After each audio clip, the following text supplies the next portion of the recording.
spending this shit on my bitch and my kids. I'm sending the bit, not the beans. This motherfucker pink slip, nigga, no rent. I don't want you gonna do nothing if I gotta be the one tell you to spend. These fuck niggas telling for nothing, and I gotta be the one calling them friends. Drop top Rolls Royce, I don't know the kind, I don't know the name of it. Fuck this little bitch last night and this morning, but I don't know the name of it. She told that pussy she don't know nothing about him, and they fuck the fame up. We want the same mud, not the green, my nigga, the same mud. All right, let's move to this next story. All right, y'all, the people have spoken.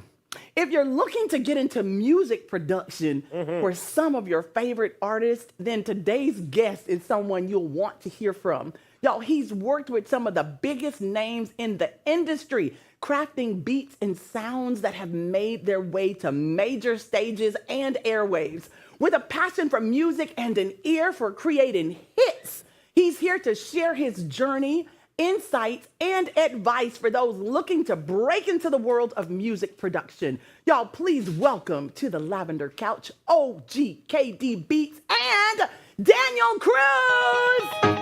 Woo! Come on, put those hands together. Yes, hello, welcome to the show. Oh my gosh, we're so delighted to have y'all. I love this. Thank you so much. Please have a seat. Whoa, y'all are doing big things. Man, thank you. Welcome to the show. Thank you for having me. It's an honor to have you. It's an honor to be Now, here. you're OGDKB. Did I say it right? OGKDBEATS. OGKDBEATS. Yep. And Daniel Cruz Hernandez. Daniel. I just wanted the audience to know which is which. Yes, sir. All right, I love it. So can y'all take us back to your early days in Detroit? D. How did your roots shape the unique sound and vision y'all bring to your music today? I think for me, there's a lot of unique people in the city. I think that individuality and that uniqueness that came from just the older crowd of music. Like I grew up listening to Dramatics, War, Gladys Knight. You know what I'm saying? So Motown, just that whole essence of music gave me that ability to expand far beyond just hip hop. You know, I mean, obviously locally there's like a sound, but nationally there's also a sound for the city as well. So I think just taking that knowledge and taking just the background from that, just develop what I am now. Well, I hear it's the winning formula that you guys have going on. So you've managed to blend music with industries like sports, fashion, and finance. What sparked your curiosity to cross these boundaries? Who wants to answer that? It's a very new industry right now. There's a lot of opportunities going on. So it's like there's so much space for people to step in and see the lanes that like haven't been served before. So something about KD, something that really drew me to him was that he had the capacity to really be a visionary for like what he was doing and be able to create something from that. So That's amazing. for me, he inspires me all the time. I don't work on the creative side. So any creative questions, that's KD. Like KD. Okay, the creative side. So what side do you work on? I work on the business side, the legal side primarily. Yeah, so that's what I come That's from. Yeah. right. You're a paralegal today and an attorney in a week? Yeah, in about 2 months probably. In about 2 months. Yeah. Okay, that's a lot of hard work. Yeah, bro. Congratulations. Yeah, Listen, bro. and it's such a great partnership to know who's doing what and to have the mutual respect at the same time. I love the way you're like, hey, he's a guy, I'm over here doing the business, and then he needs that. You don't understand how much an artist, or maybe you do, how much an artist just needs someone who just solely supports them and let them do what they do creatively, and they know the business is handled. So that's amazing. Exactly. Working with big names, y'all, like Fat Joe, Top Dollar Sign. Did I do that right? You did it. Don't play You with did me. it. Go ahead. And others must have some wild stories behind the scenes. What's one unforgettable moment from those collaborations that completely shifted your perspective on the creative process?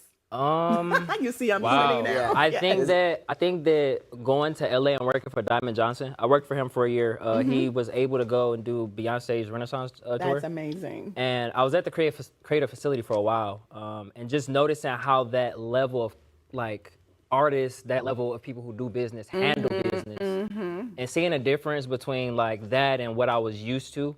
I wanted to make a change and transition and figure out how I can put myself in that position. And that came from delegating tasks. And you kind of mentioned that a little bit.